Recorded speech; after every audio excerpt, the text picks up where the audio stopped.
Hello, everyone. Today we'll be analyzing this scene from Citizen Kane, which is basically a confrontation at Susan Kane's mistress's house, organized by boss Jim W. Geddes, who Kane is running against for political office. Now, we'll be analyzing like some specific aspects of mise en scène, which are like setting, lighting, and staging, and how they combine together in this scene to like inform us of decisions the characters are about to make, how they're feeling, what like symbolism and foreshadowing, and basically both consciously and subconsciously informing us and giving us more information about the movie itself. I think like it's an ode to Orson Welles and how well he directed and controlled every aspect of mise en scène, that there is such depth and layers to Citizen Kane. So the scene, I'm showing you this scene, which is not part of the scene that we're going to be analyzing, but it's about the Citizen Kane, like Charles Foster Kane's rally at Madison Square Garden before they go to this house, and this happens like immediately before the scene at the house. Right now, we need to look at this because this is a rally happening in Madison Square Garden, which the rally through its like open vastness, like so many people, right? Is suggesting like the power and Kane, where he's in focus in the spotlight, how easy, how confident, and how powerful he feels right now. And the scene that we're going to be talking about happens like a smaller, cramped house, like in a space within a room or within a house. And it will show like the sharp flip in setting from such a big space to like such a small space shows like how like Charles Foster Kane's confidence and feelings are going to flip akin like in a similar manner to how the setting is flipped. So in the scene of the house, like this sense of how like his power and confidence are going to be even more like the sense of foreboding basically is highlighted even further using movement, the staging of the actors, and lighting. But in lighting, specifically low key lighting, where low key lighting is a type of lighting which has a lot of lights and shadows. Like it has like strong hard lights and creates shadows everywhere, but also like sharp points of highlights. Uh, Something similar to like this scene where like there's light, but a lot of the scene is in shadows. I think it'll get clearer when we see it, but it's basically a sort of lighting that creates both lights and shadows in contrast to another different type of lighting which is called high key lighting, which has like consistent lighting which lights every part equally well, and there's no sharp shadows. Low key lighting is like a staple diet of like, think of film noir, that kind of lighting, like where people are like sitting and smoking in shadows, like it's a game of shadows basically. Yeah, so that and the staging works so well in combination in the scene that we're going to talk about, like it's a disservice to not pay attention to those. Right, okay, so our scene begins with like the meat of our scene begins with Jim W. Geddes, the boss, standing in a doorway but completely covered in shadows. Right, we can't see his face, we can see everyone else's face. I mean, even if they're hard turned or not, but they're like, we can see the light on their face. Right, we can see Emily, we can see Charles Foster Kane, and we can see Susan. Right, all of them we can see. We can't see Jim W. Geddes, who's like completely in shadows. This He's covered in shadows at the left of the frame because it portrays this mysterious, sinister man who is a threat in the mind of our characters. And he's commanding our attention. The director's trying to focus our attention to like the reactions of these people, but also like to this sinister figure, because now we're curious. But it's also showing the cognition in the brains of the characters where he's like, this guy's a threat. We don't know what he's about. So he's like completely covered in shadows. It's like this mysterious, sinister man. And it also like tells us in retrospect, after once we get to know this, like as the scene unfolds, that in essence Jim Gadd is standing in the doorway, is basically like guarding this doorway. He's the key to he's guarding this doorway against like Kane, and from like he's keeping Kane from entering this doorway. He's guarding this doorway just like he's guarding like politics and political office. He's keeping Kane from entering political office. He's the obstacle standing in his way, and this is like a literal manifestation of that. He's like the obstacle standing in Kane's way into the room. He's literally in his way in the doorway, right? After he Geddes introduces himself, though, he steps into the light, and a little further ahead into the scene, we see that Kane like walks right up to like Geddes, and they frame. Let me just pull up the scene here. Yeah. So now like Kane and Geddes face each other again, literally in the doorway, showing that these two guys are going to be duking it out or have been duking it out. But what it also does is like creates a frame within a frame and invites us to look at the person, the character in the center of this frame within a frame, which is Emily, who's also the most well lit. Both of these people are in like shadows a bit, but the Emily is like super well lit. So you can see Emily, you concentrate on Emily. She's within the frame, within the frame. Our attention is directed to her, and what this does is like invites us. The director is inviting us to look at the mise en scene from Emily's perspective, which is further like accentuated when we see a little further into the scene. The camera cuts inside to like a view in the room and pans to the right, so we come to like something like this, and we can see like we are besides Emily.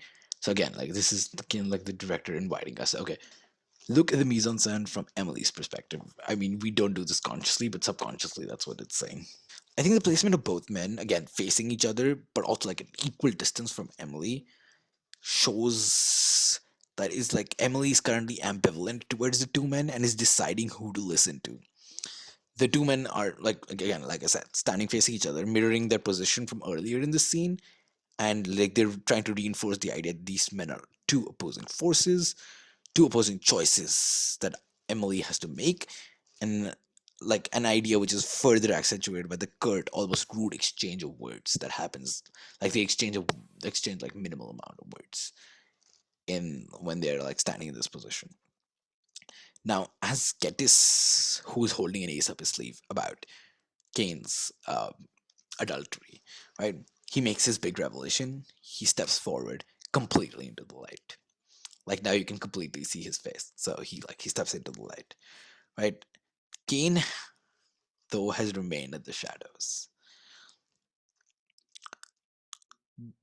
This foreshadows. I mean, I think this foreshadows that Emily will eventually take up Geddes' offer instead of standing in solidarity with Charles Foster Kane, which is further emphasized by Geddes being polite only to Emily throughout the scene and no one else.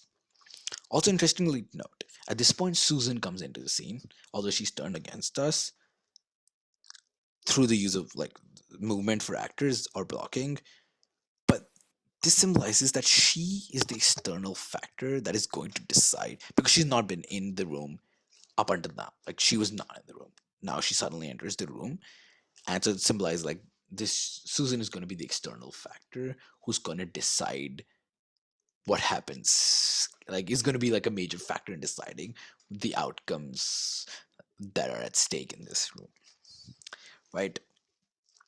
Now, this long shot comes to a thrilling conclusion as we see Geddes, Susan, and Emily facing away from the camera.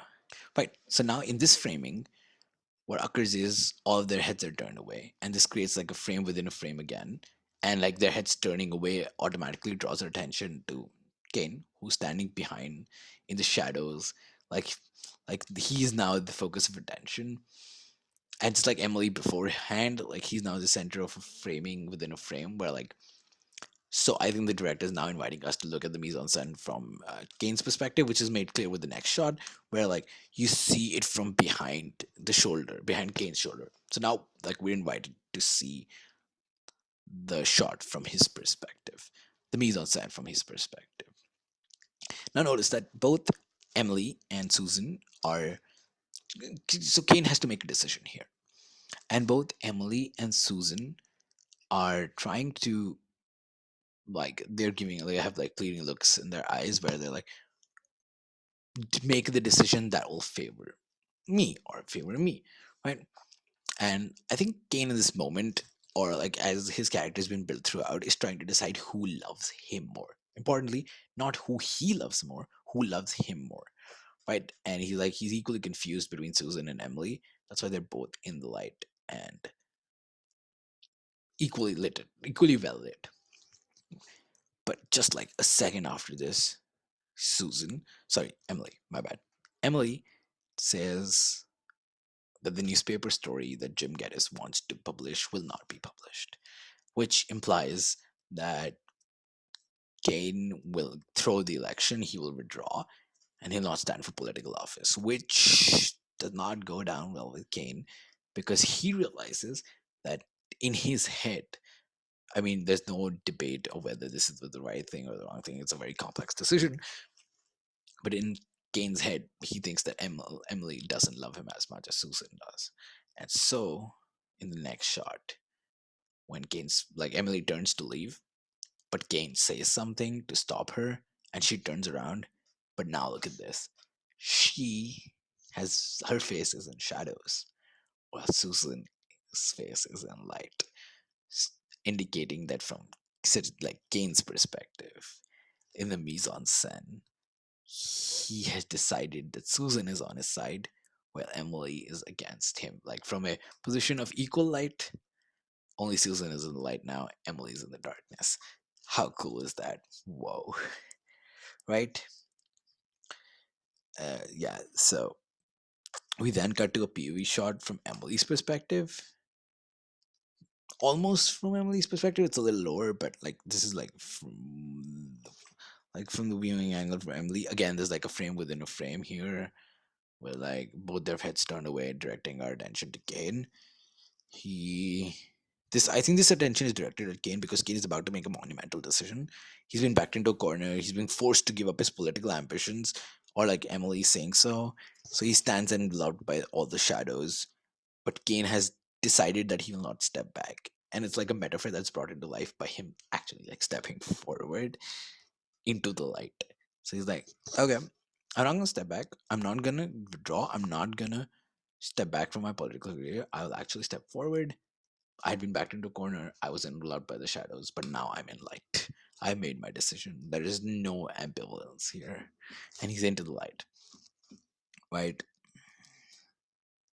And like a very cool thing about this is that throughout the scene, Kane has mostly been in shadows. He's very, very rarely, not even like fully lit. He's never been fully litted, but he's only been like partially litted. But like mostly throughout the scene, he's been in the shadows. But now is the first time he's completely in the light. So it's again like he's been backed into a corner. He's been trying to make decisions like what should I do, what should I not do. But now he's clear. Like nope, I have decided I'm going to fight this election, and he steps forward, and he's lit well. Right. We can also like see this like we can debate whether there's like a defiant look in his eyes or not. But I think lighting and blocking make it abundantly clear that yes, Kane has finally stepped into the light and made a decision. The idea is also like emphasized by camera angle, which I mean we're not covering, but it's a little low camera angle, and a lower camera angle always means a powerful person. Like that's I think that's a staple diet. I mean it can be used to like change like it can be changed, like directors use it for different purposes all the time, but I think the essence is like a low camera angle denotes that the person who's being portrayed with low camera angle is powerful, or like high camera denotes like the person's not that power, like has a lack of power, right? So in this position they're saying okay, Kane now has the power, that's why the camera angle's a little low, right? And so I mean that I found this scene very, very fascinating. I don't know how you guys felt about it. Honestly, I cannot show you the actual video footage of this scene just because that would be against copyright issues. That's why I had like stills. But please go back, watch it. I think there's timestamps in like the screenshots I've taken, and like watch the scene. Think through what I'm saying, and yeah, enjoy. Citizen Kane, subscribe, share, and spread the word to other people who might be interested in watching. Like the video, and I hope to be back soon with the next video. And I wish that you have a great time before you come back to my next video. Well, that's all. I hope you enjoyed.